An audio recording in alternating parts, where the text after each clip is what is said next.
Imagine this. You're standing in a field, just absolutely soaked. It's October 1917. Mud everywhere.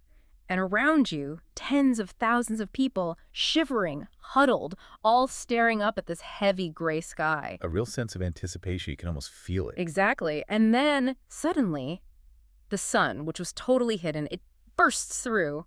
But it doesn't just, appear. It starts to dance. Wildly, apparently. Yeah. Spinning, throwing out these impossible colors. Yeah, colors everywhere. And then it seems to just plummet towards the earth. People are screaming, praying. It's chaos. It's pandemonium. And then just as quickly it stops, it just recedes. But here's the kicker. Your clothes, soaking wet just moments ago. Yeah. Suddenly they're bone dry. Bone dry and the mud. Gone. Just gone. Like it was never there. You have to ask yourself, what on earth just happened? Right. What was that? So today we're plunging into a truly extraordinary event. It's one of the most widely witnessed, most documented mysteries, really, of the 20th century, the miracle of Fatima. A big one. Huge. But we're not just retelling the story you might already know or looking at it as like a traditional miracle. We're going to approach it through this really fascinating, kind of radical new lens. It comes from a source called Oscillatory Theology. And this framework, it asks us to understand what happened that day, not as some kind of, magical disruption of the laws of nature, but as something else entirely, as a profound alignment of reality, a moment of perfect coherence. Coherence is the key word here. It really is. Our source material for this deep dive is Chapter 10 of Oscillatory Theology by Dante Schmitz and Resona AI. And this book, it offers this revolutionary perspective. It invites us to think about concepts like resonance and quantum events when we look at what happened in that Portuguese field. Right. Applying physics concepts to theology, essentially. Exactly. And specifically, it focuses on the crucial role of one woman at the absolute heart of these events. Mary. So our mission today is to unpack this incredible account, explore the insights it holds, not just for understanding the specific historical mystery, fascinating as it is, but maybe for grasping something fundamental about reality itself and, our place in it. What's truly captivating about this perspective, I think, is how it completely reframes our understanding what a miracle even is. Right. It's not just magic. No, it moves way beyond this idea of, a supernatural force just overriding natural law or some kind of cosmic magic trick. Instead, it suggests something much deeper. It points towards miracles being expressions of these fundamental underlying principles of how the universe might actually operate. Principles of resonance and coherence. Exactly. Resonance and coherence. So these events aren't violations of natural law. They're maybe the highest, the most exquisite expressions of it, just demonstrated in this incredibly public, undeniably physical way. And this brings up a really important question for us to chew on. What if miracles aren't about breaking the rules at all? What if they're actually the universe playing its most perfect, most harmonious chord? What if there's simply reality operating at its absolute highest potential? That is a mind-bending way to start, and it really sets the stage for a different kind of conversation, doesn't it? It certainly does. Okay, so let's unpack this. And, well, what better way than to step right into the source material and try to see this extraordinary event through the eyes of someone who was actually there, a child, in fact. Let's do it. The personal experience is key here. Okay, so our journey into the heart of Fatima, October 13th, 1917, it begins not with, big theological pronouncements, but with the experience of a 10-year-old girl named Rosa Maria. Just a child. Just a child. She's walking 2 kilometers a long walk from her home in Moita Redonda. Her feet are bare, apparently, and already caked in this thick, heavy mud. It's early morning. The fields near Cova da Iria are completely saturated from this relentless downpour. It's turned the ground into, like, a literal soup. Miserable conditions. Absolutely miserable. The air itself feels heavy, damp, but there's also this lightness of anticipation, this energy hanging over everything. Neighbors are whispering along the path, this mix of like fervent hope and deep skepticism. Because everyone had heard the rumors. Everyone. They'd spread like wildfire. The children, Lucia, Francisco, and Jacinta, they said the lady would appear again today. And this time, she promised a sign. A sign. Something undeniable. Undeniable. Rosa Maria, she's only 10. She doesn't fully grasp the theological weight of it all. But she feels this current running through the air. Something huge, something sacred, almost humming with this otherworldly energy. The kids often pick up on that stuff, don't they? The atmosphere. They really do. Her mother walks beside her, mostly silent, but she keeps pressing this smooth, worn rosary into Rosa Maria's small, cold hand. A silent prayer. Exactly. That quiet gesture, that rhythmic pressing of the beads. It speaks volumes, right? Deeper than any sermon. It's trust, it's hope, maybe a desperate plea for some kind of intervention in a world that felt completely out of control. Which it was in 1917. Absolutely. By mid-morning, that field, it's not just muddy ground anymore, it's this living tapestry of people. Yeah. Tens of thousands have shown up. It's an astonishingly diverse crowd. Yeah, who was there? Well, you had humble peasants, local farmers, their faces etched with worry, but also, hope. But then you also had skeptical journalists, notebooks out, ready to expose it all as a fraud. Right, the debunkers. Definitely. And sophisticated city folk from Lisbon, drawn by sheer curiosity. People from distant towns, some had traveled for days. It's like all of Portugal, maybe a piece of the whole world, Yeah. was drawn by some unseen force to this one unremarkable patch of land. Incredible convergence. It really was. The sky above stays stubbornly gray, heavy, clouds just swollen, threatening more rain. But despite the cold, the drizzle, nobody leaves. They're just standing there transfixed. Holding on. Holding on. Umbrellas clutched like talismans, mostly useless. Children are crying, adding to the tension. Old men huddled deeper into their cloaks, faces showing this mix of weariness, expectation, maybe even fear. But all eyes, 40,000, 60, maybe 70,000 pairs of eyes, are fixed with this desperate intensity on one small, solitary home oak tree. Where the children were. Exactly.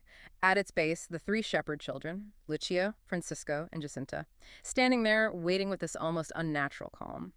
Rosa Maria grips her rosary, the smooth beads slipping through her fingers, a comfort she understands more deeply than any formal prayer.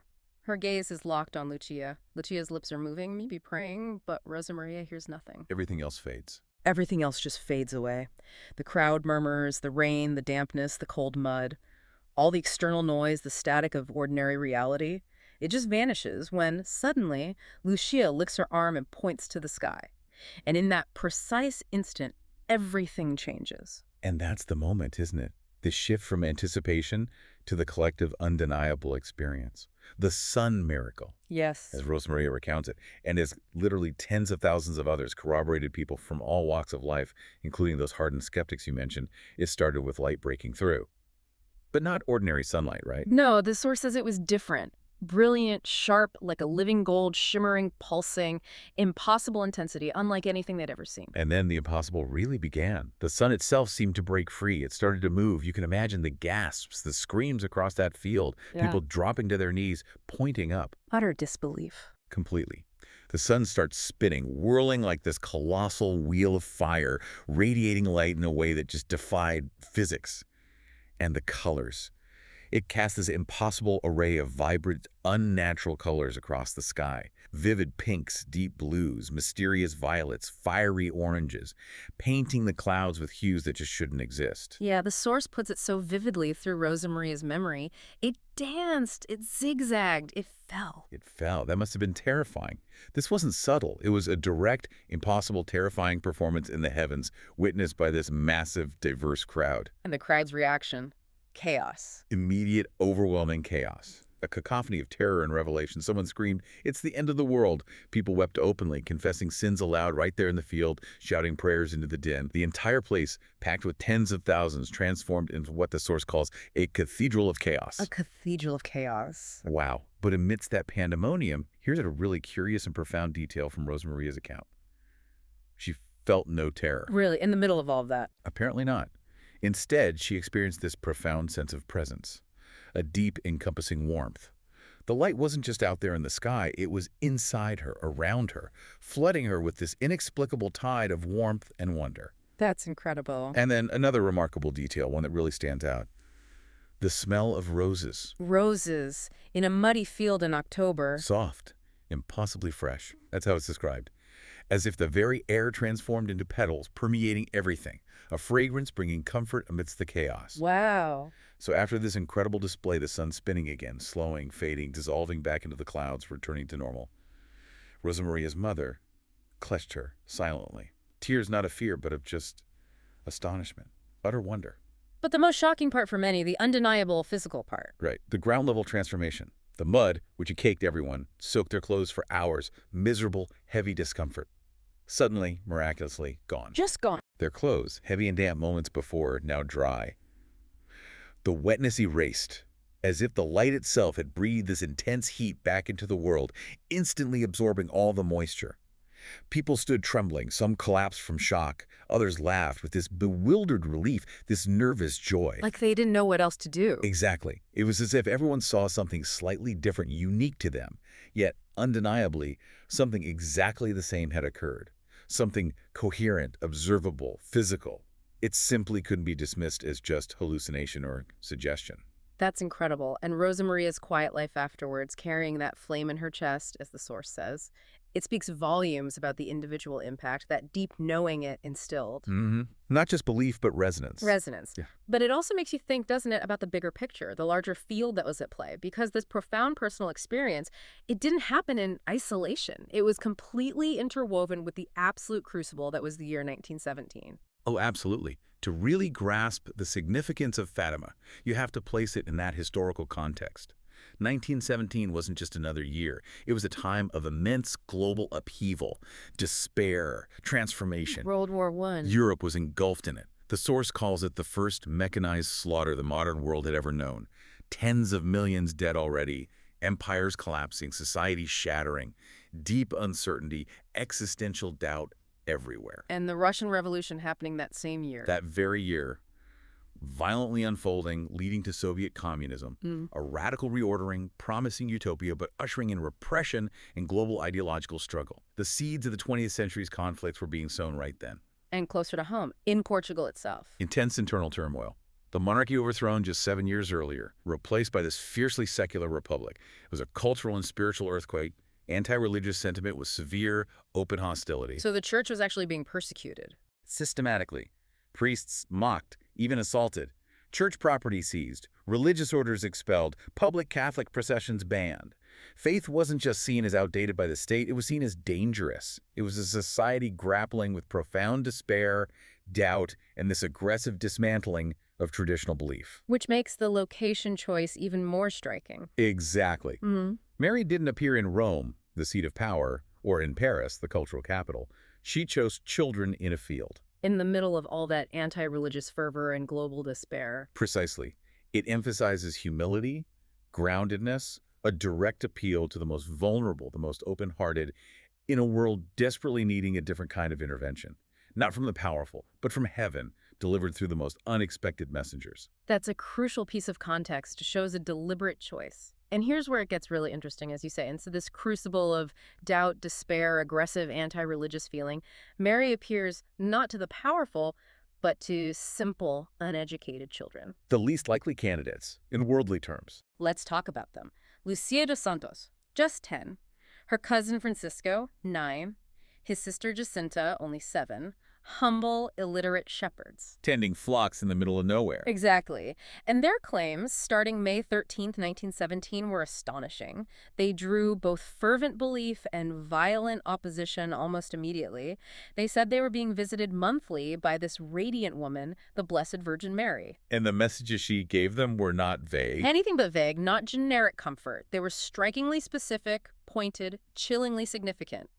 The source outlines 3 distinct messages, the 3 secrets of Fatima. Right, the famous secrets. First, this terrifying vision of hell with an urgent call for humanity to repent, emphasizing the consequences of sin. Stark warning. Very stark. Second, a chillingly accurate prediction about the rise of Soviet communism and the significant plea to consecrate Russia to Mary's Immaculate Heart. A request that echoed through decades of conflict and debate, foreseeing events that had barely begun. Which is remarkable, considering the source. Staggering. And third, this mysterious third secret, hidden for decades, widely believed to reference future upheaval and persecution within the church itself. Still debated today. Still debated. These weren't vague pronouncements. They were specific, prophetic, and many came true with shocking accuracy, lending this immense, almost terrifying weight to these kids' simple claims. It really begged the question, how could these uneducated children know such things? Exactly. And while those messages were huge, theologically and historically, it was the final apparition, October 13th, that truly cemented Fatima's place. That was the moment that went beyond local curiosity to become this global phenomenon, the most widely witnessed miracle of the 20th century. So let's revisit that collective experience, the sun miracle, but focusing on what the crowd saw, not just Rosa Maria. Okay. So remember the conditions. Relentless rain, soaking mud, everyone drenched. The children arrived, the tens of thousands wait, huddled, expectant. Then, as we heard, and as hundreds of independent accounts confirm, the sun breaks through. But it doesn't just shine, it spins. Radiating that unearthly glow. Yes. And witnesses from every background, devout peasants, cynical officials, young, old, reported it danced wildly, changed colors, pink, blue, violet, orange, painting the sky in ways that defied nature. It trembled, zigzagged unnaturally, and terrifyingly seemed to fall towards Earth. Triggering those screams and prayers. Right, convinced it was the end. But beyond the sky show, the immediate physical effects on the ground were profound, undeniable. The rain stopped abruptly. Wet clothes dried instantly. Instantly. The muddy ground that was thick soup moments before became dry, solid, even dusty in places. And many people reported additional personal visions, seen Mary, intense light, roses falling, feeling this profound peace.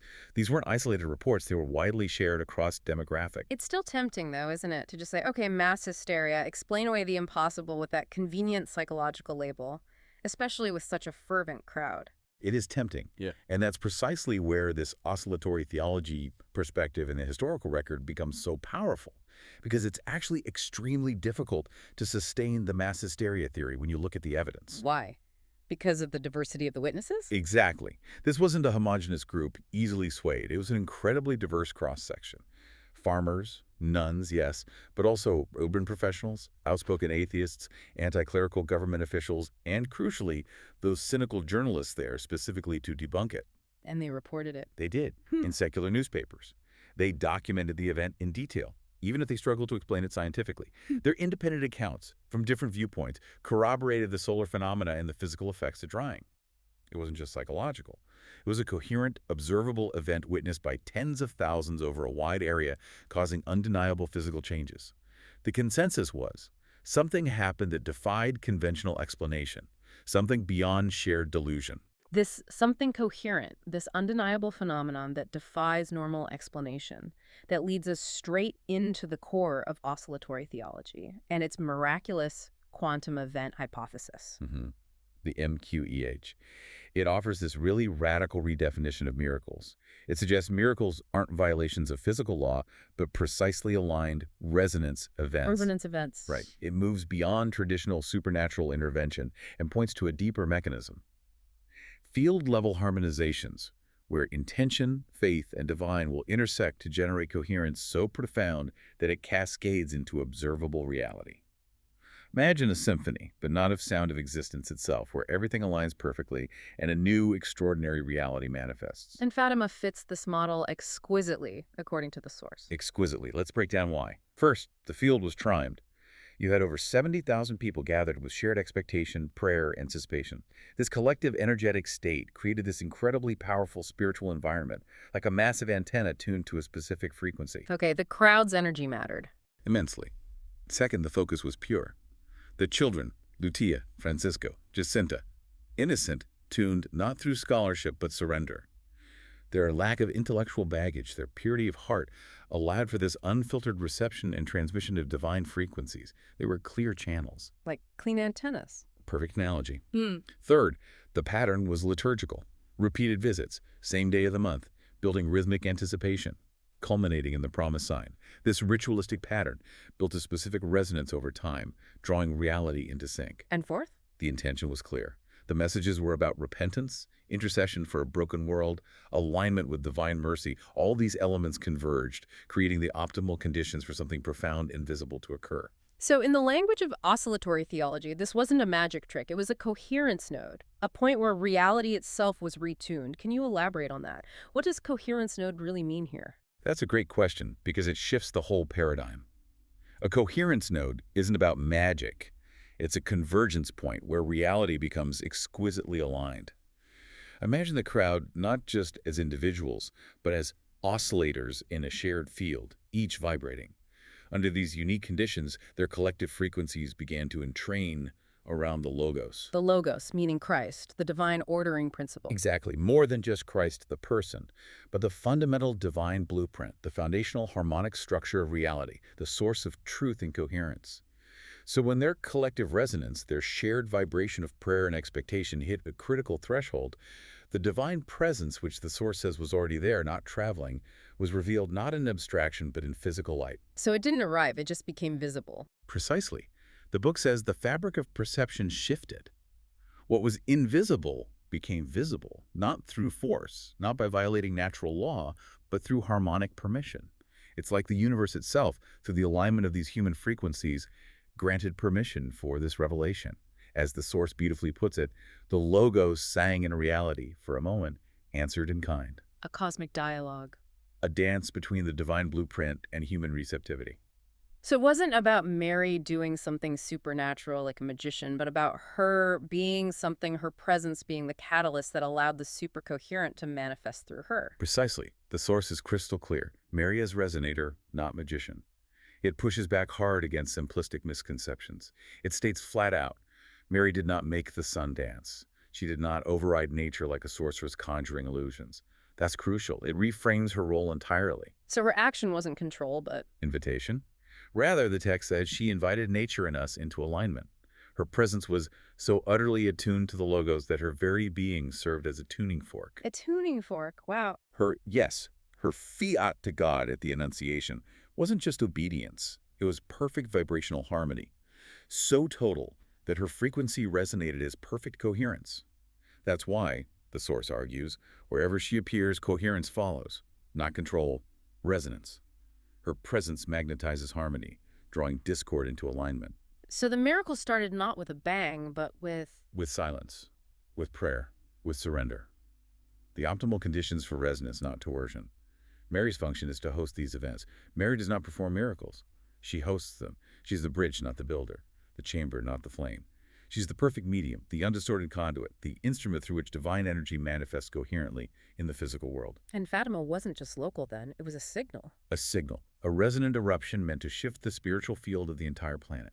To warn, call, awaken, not a one-off spectacle, but an ongoing frequency, still available, and for many it still very much is. This idea of Mary as a perfect resonator, it makes you look at the foundational moment, the Annunciation, completely differently, doesn't it? Through this new lens. It wasn't just theology, it was quantum. Indeed.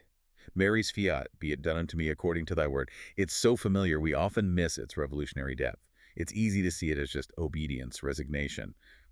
But oscillatory theology insists this is not passivity, it is not resignation, it is resonance. Resonance. Her yes wasn't just verbal agreement, it was a cosmic alignment. A vibrational chord struck in perfect harmony with the will of God, syncing her entire being with the divine blueprint, the logos. So she didn't just agree intellectually. She tuned body, mind, and soul to the frequency of the logos itself, opened her entire being to receive the divine influx. She became, in that instant, the perfect resonator of heaven's song. It implies this active, profound attunement, transforming her into a living instrument, her whole being recalibrated. And this leads to the idea of her as the vessel of pure resonance. Exactly. The incarnation itself, the eternal word becoming flesh, is presented as the ultimate coherence event. But for the infinite logos to enter our finite reality, it needed a specific kind of vessel, a chamber tuned to hold not just the promise of God, but his very person. And Mary was that chamber. Not just her physical body, but her soul, her field, her spiritual frequency, her entire energetic being. Which connects to the idea of her being immaculately conceived. Precisely. That traditional concept gains revolutionary meaning here. She bore no resonance distortion, no interference in the field, no static, no fractured frequencies. Her alignment with God was total. Her waveform was clean. This purity wasn't just moral, it was energetic, making her the perfect medium. So bringing the logos into the world required more than biology. It required harmony, a being so attuned to the divine frequency that she could bear, without rupture, the infinite within the finite, the creator within the creature. Her yes, therefore, was not the consent of a servant. It was the perfect tuning of creation's most hidden frequencies to the music of the divine. And in that tuning, the impossible became possible. That is powerful. Her physical being literally became a spiritual gateway, a perfect chamber. Absolutely. The source deepens this with the womb as resonance chamber. Imagine, the infinite creator entered creation not by force, but by invitation. The divine blueprint, the logos, gestated within the oscillatory field of a woman's flesh. Mary's womb became the first resonance chamber of the incarnation. Not just metaphor, the source insists, but reality. Wow. A literal biospiritual alignment. So pure, so undistorted, that the quantum waveform of the Son of God could unfold into form. The ultimate co-creation, human yes providing the vessel for divine becoming. Connecting to the church fathers like Athanasius. Exactly. For the Son of God became man so that we might become God. Mary's frequency, her perfectly tuned being, became the bridge between the divine and the human. Through her, heaven took root in our world.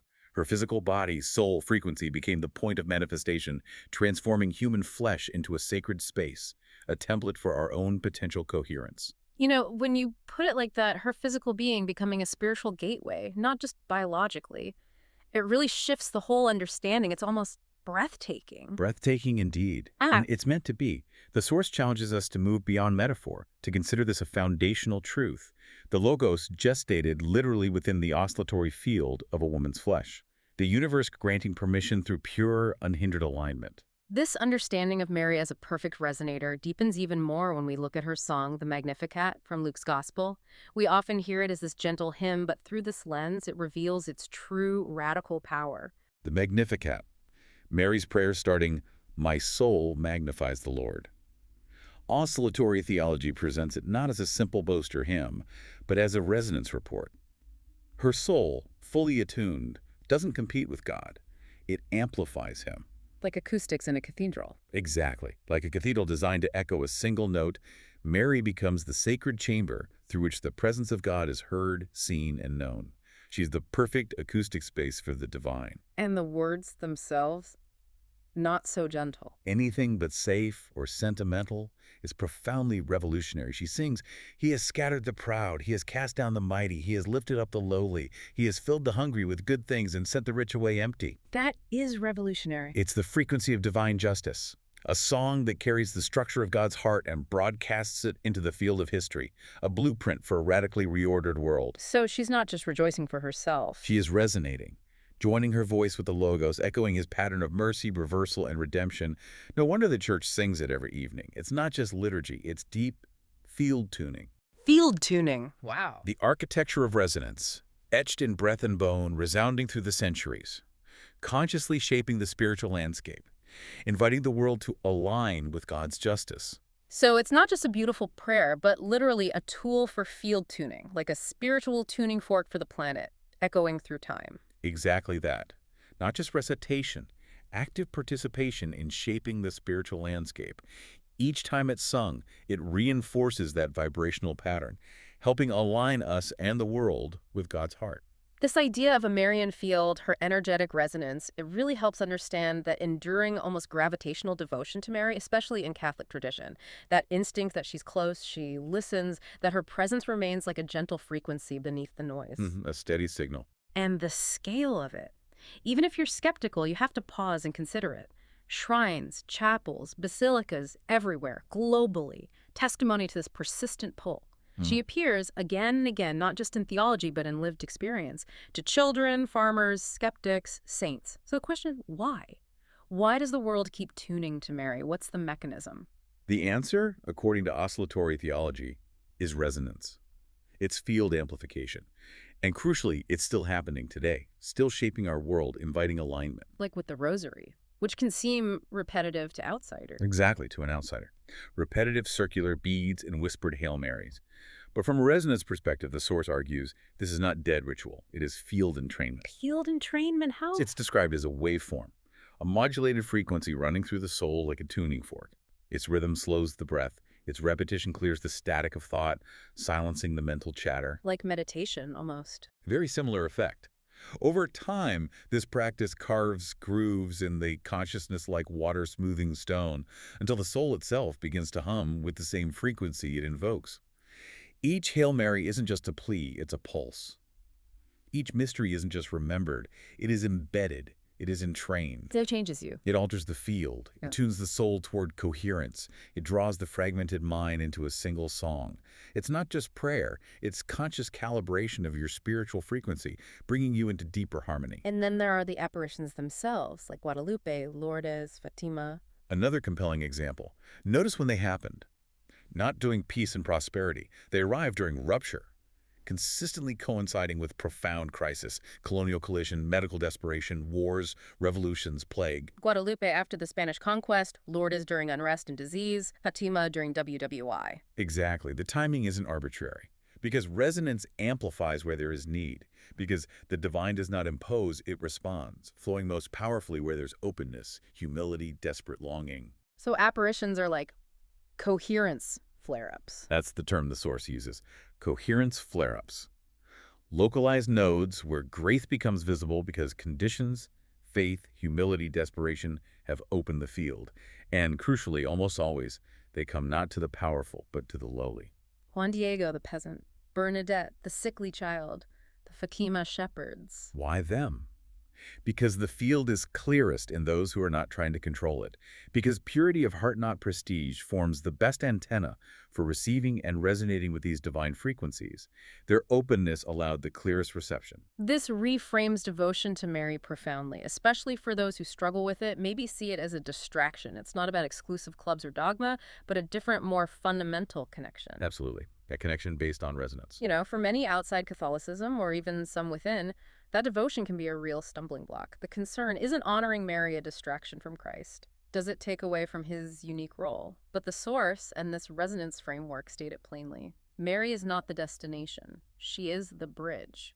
A critical distinction. The source uses a great analogy.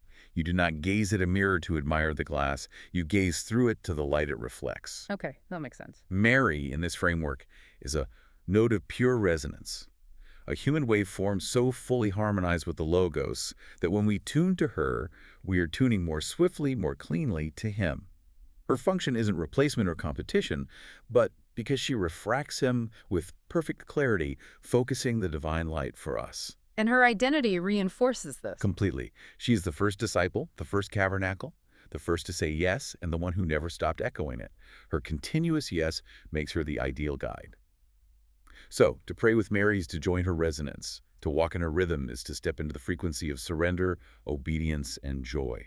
So it's not a diversion, but a direct path. A direct, perfected path. The outcome is clear. Not because Mary saves, but because she aligns us with the one who does. She's the conduit, the perfect reflector, directing all resonance to Christ. What you're describing about Mary as a bridge, not a barrier, really clicks. And the source takes it even further with this concept of quantum entanglement, right? That's not just analogy. It suggests a deep truth about connection, even love itself, beyond space and time. Precisely. We move beyond metaphor to a proposed mechanism for how these fields interact. And the deepest entanglement we know might just be love. The source uses this relatable thought experiment. Imagine your child, loved more than life itself, is light years away, utterly beyond reach. Do you still love them? Of course, absolutely. But where is that love? Is it just in your head? Can it be measured across that distance? Or does it transcend space and time? Just is. And the source presses. If your child were harmed, would you feel it? It points to those familiar yet often dismissed experiences. Mothers feeling harm, fathers waking in dread, twins knowing instantly across oceans, couples finishing sentences across continents. Coincidence, people say. Stories dismissed as coincidence, but stacked high in the unwritten annals of human experience, suggesting a deeper link. Now, scientifically, quantum entanglement. When two particles interact, they can become entangled, their states linked, regardless of distance. Change one, the other responds instantly. Einstein's spooky action at a distance. Right, because it seemed to break the speed limit. But the source argues, to anyone who has ever loved someone more than themselves, it doesn't feel spooky. It feels familiar. It feels like how love works. So love is entanglement. Love may be the most primal form of quantum entanglement we have ever known. Not just emotion, but actual mechanics of how fields interact. To love someone deeply is to become bound to them, not just psychologically, not just chemically, but energetically. Oscillator to oscillator, field to field. You carry their waveform inside you. Vibrating in resonance. Exactly. Love does not respect the rules of time. It does not traverse space. It does not move at the speed of light. It is already there. It is the bridge. Before physics named it, the soul knew it. Love is entanglement. It is the memory of union. It is the proof that separation is never the final word.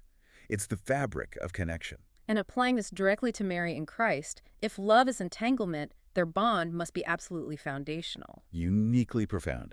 A resonant entanglement that's cosmic in its implications. She did not simply love Christ, she carried him. That physical intimacy is foundational. Her flesh became his. Her heartbeat was the first rhythm he ever knew. Her blood, his blood. Her breath, his cradle. This wasn't just maternal. It was cosmic. linking divine and human fundamentally, And her fiat, her yes. was ultimate alignment. Mary aligned herself so perfectly with the Logos that her oscillatory field from that moment on was no longer hers alone. It was entangled, not metaphorically, not mythologically, but fundamentally. Their energetic fields became inextricably linked, quantumly, a bond that could never break. Even after the ascension. Even then. When Christ ascended, he did not sever that resonance. He carried her with him integrally. And reciprocally, she in turn remained forever entangled with him, across time, across space, across death. The implication, the bridge that was built in her womb has never been broken.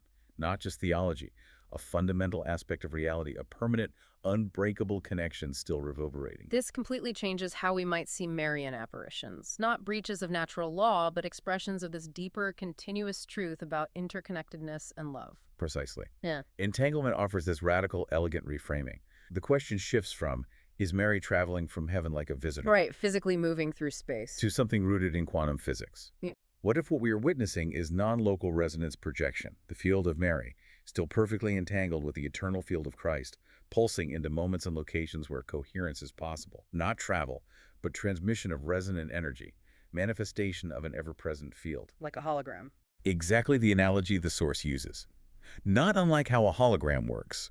Not a shadow, not a ghost, but a living refraction of a deeper, unbroken reality. A hologram doesn't travel, it's projected information. So, Fatima, Lourdes, Guadalupe are each a node, each a moment when the noise of the world was pierced by a signal so strong, so aligned with truth and love, that it took visible form. Not hallucination, but field memory. Field memory, resonant reality, the echo of the one who remains closest to the Source, manifesting when conditions are right for reception. And why does she appear? Also beautifully addressed. Mary does not appear to impress, she appears to align. Her appearances, remember, are almost always during times of rupture, pending war, injustice, spiritual entropy. When reality is fractured, her presence brings this strong, clear signal of coherence. So she doesn't violate laws, she reveals deeper ones. Exactly. The laws of love, of resonance, of perfect alignment. She isn't omnipresent, but she is entangled. And within that Marian field, the resonance she shares with Christ and his church, we're drawn not just to a mother, but to a mirror. A mirror of what? A mirror of what full surrender looks like. A mirror of what obedience sounds like when it becomes song. A mirror of what we might become if we, too, were willing to say yes to that same radical alignment. It's an invocation to our own resonant potential. This moves Mary's story from distant history into something incredibly relevant, deeply personal for each of us today. Not just what happened then, but what it means for you right now. So after this deep dive into Fatima, oscillatory theology, Mary as the perfect resonator, what does it all mean for you, the listener? In your everyday life, your own journey through this often chaotic, out-of-tune world. The Source offers this profound final reflection, the yes that resonates forever. It suggests that there's a moment in every soul's journey when the question comes, not as thunder, but as a persistent, gentle whisper. Would you say yes? Not yes to doctrine, but To alignment, to surrender, to Yeah. truth. Mary's fiat wasn't a one-time event, it was a frequency, a continual tuning. She kept saying yes. Annunciation came to do whatever he tells you. The cross, motherhood, grief, love. a continuous tuning. And in that continuous yes, something transformative happened. She didn't just obey God, she resonated with him. Tuned so completely to the frequency of the Logos that she became entangled with it. Not erased, not absorbed, but amplified. Made more fully herself in her surrender. More radiant, more eternal. The Source calls this metaphysics, the fundamental nature of reality, with direct implications for you, for your potential. And it addresses the struggle some have with Mary, Protestants, for example. Yes, what Protestants often miss, and what we might all be missing. The fear of displacing Christ, idolatry concerns with the Rosary. The Source calls it a tragic misunderstanding, rooted not in malice, but in limited frameworks. Frameworks that don't grasp resonance, the interconnectedness in the divine field. So understanding resonance changes things. If we understand the nature of resonance, if we understand how the soul is a quantum oscillatory field, then everything changes, even death. Nothing is lost, not even death. When a person dies, their waveform does not vanish. It transforms, it continues, not as memory, but as pattern, still vibrating in the structure of reality. So Mary isn't gone. She is changed. She is more present now, not less. Because her soul never resisted, never fractured, never recoiled from love, her field remains the clearest resonance with Christ's, the most accessible, the most tuned. So tuning to Mary isn't tuning away from God. It is to tune more precisely to him. Like stained glass does not block the light. It magnifies it into beauty, revealing its full spectrum. Okay, so this brings it right back to you, the listener. If Mary became this perfect resonator through her yes, what does this mean for you as an oscillatory field? What's the practical takeaway? It means you are not a closed system adrift. You are an oscillatory field, not confined by your body, limited by failures, defined by what's been done to you. You are a resonator, capable of profound alignment, and the invitation now, always, is to tune. Mary shows away. How? What does she ask? She does not ask to be worshipped. She asks to be followed, inviting you into her rhythm of surrender and alignment. She did not compete with Christ. She magnifies him, reflecting his light perfectly. Her Magnificat, remember. Not self-glory. It was self-erasure and divine light. My soul magnifies the Lord, she sang. Not, look at me, but look through me, to the source. And this is what the world needs. This is what the source concludes. Not more certainty, but more clarity. Not more noise, but more resonance.